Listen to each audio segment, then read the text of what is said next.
All right, there's a super old cemetery here. I've always wanted to come look at it, never have. I got a lot of books and stuff of local history of early settlers here.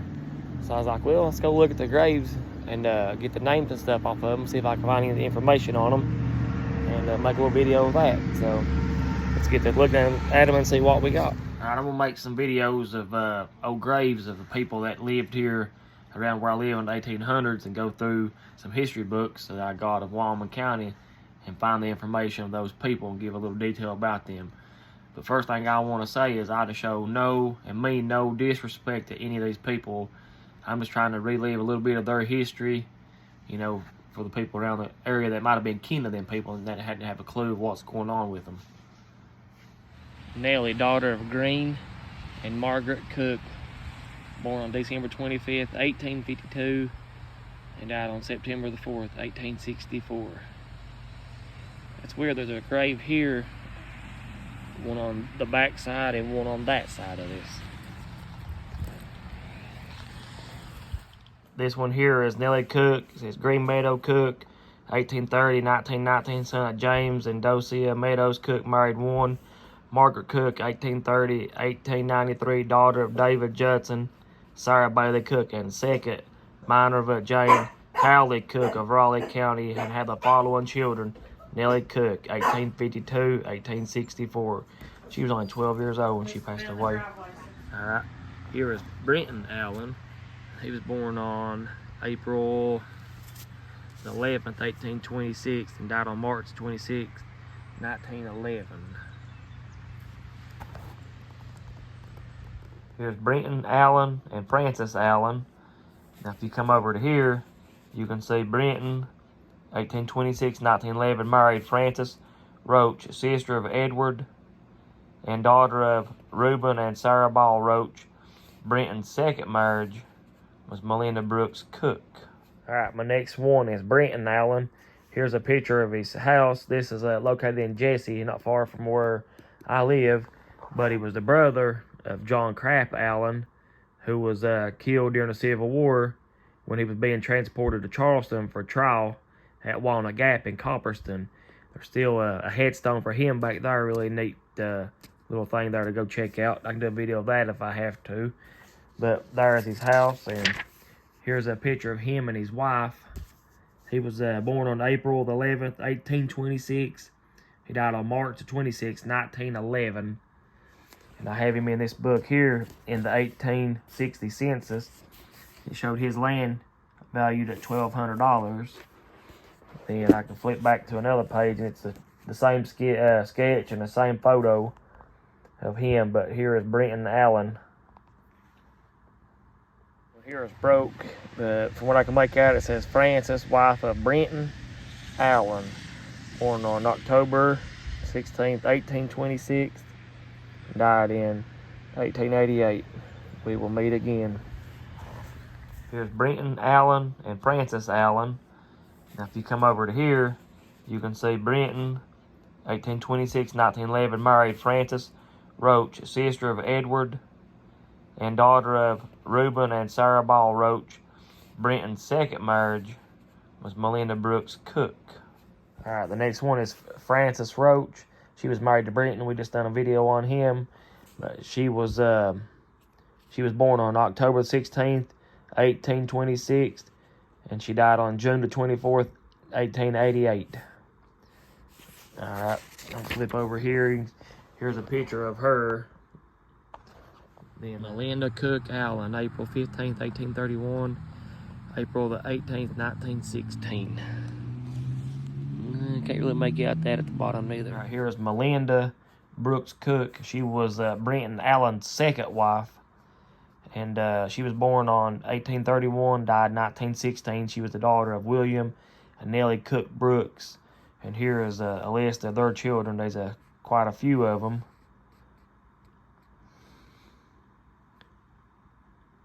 Look at this one, how tall that one is. It says B. Cooper, born October 2nd, 1878, died July 25th, 1907. Can't really make out what that says. This is Reverend B. Cooper. He was Born on October the 2nd, 1878. He died on July the 25th, 1907. He was the son of Thomas J. and Victoria Walls Cooper. He pastored the Gallendale Baptist Church and Bright Prospect Church. I know a lot of people still go to that church to this day, but he had probably the nicest headstone at the cemetery, and a very nice portrait of him too here. But here's the information I have on him.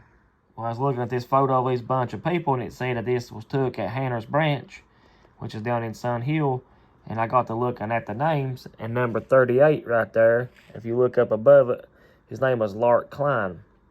Well, I was metal detecting the next holler down from Hannah's Branch, and I found an old headstone of Lark Klein. But when they put the lake in, all those people that was buried down there got moved to the cemetery in Matheny now. But there is a picture of him. I think that's pretty neat. I went on up the hill probably about 50, 60 yards where I found what I thought was a tombstone. I found another one and flipped it over, and this is what I found.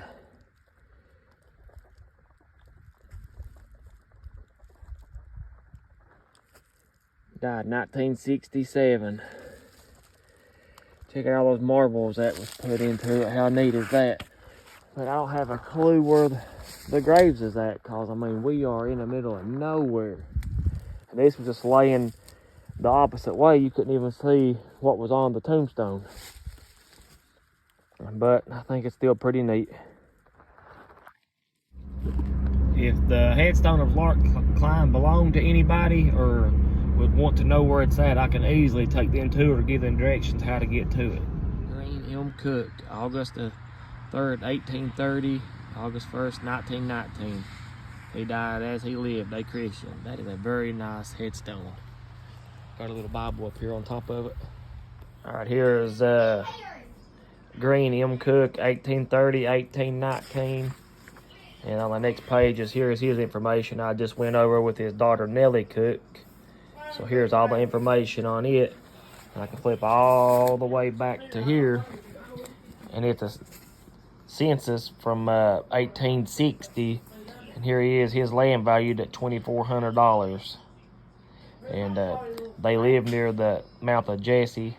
From the best I can tell of this one, it says Z.T. Workman, born February the 14th, 1842, died on May the 5th, 1904. It says dedicated by Mrs. Mary M. Workman, his wife.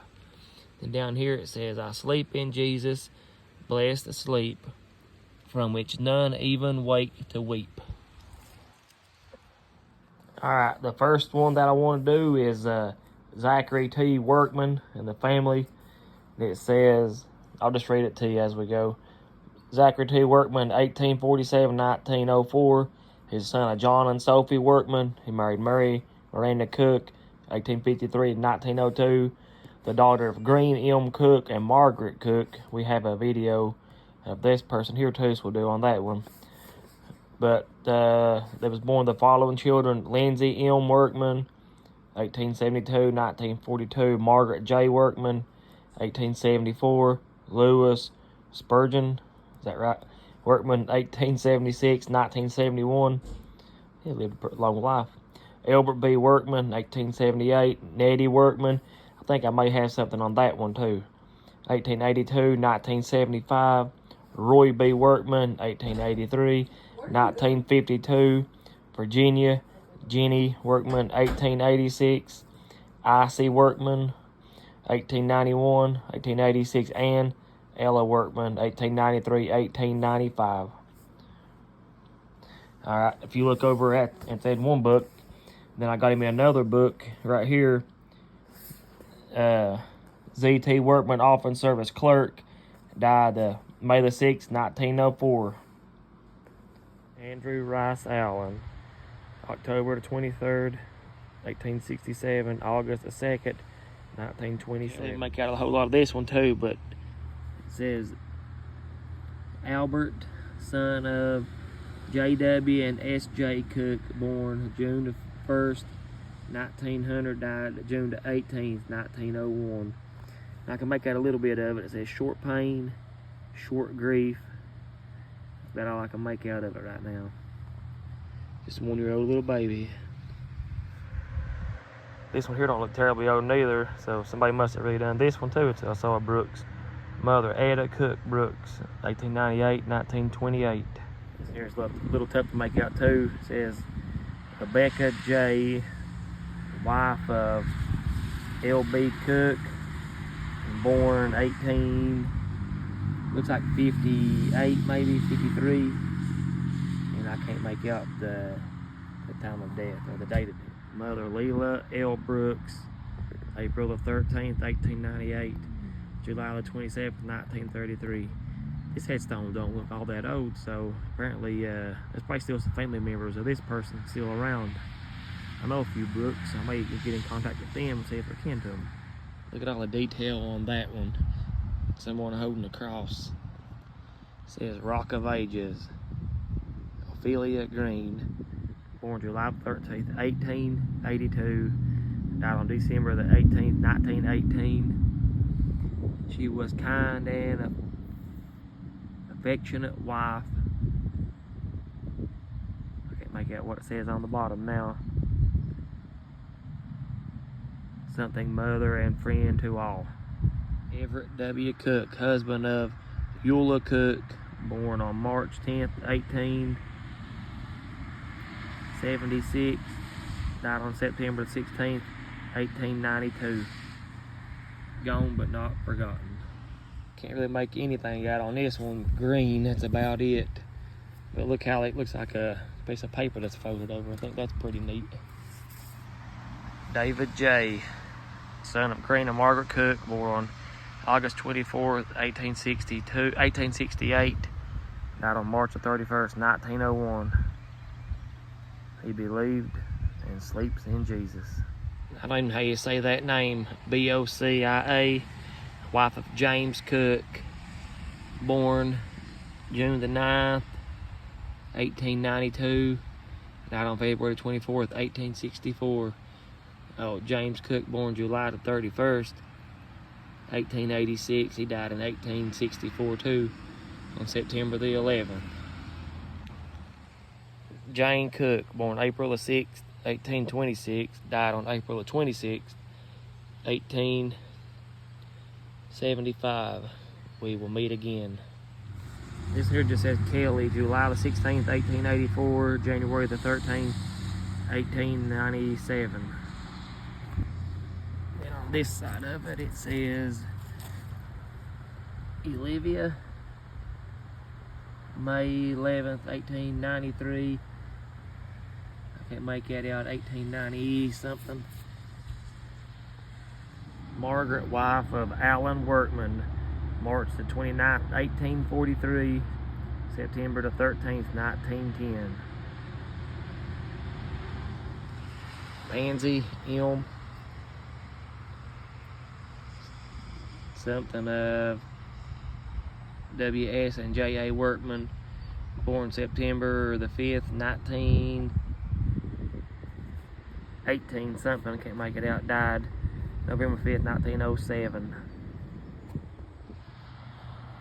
George Cook, 1929, 1931.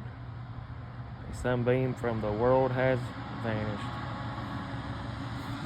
This one here is our little one, Noel Cook. November the 8th, 1908.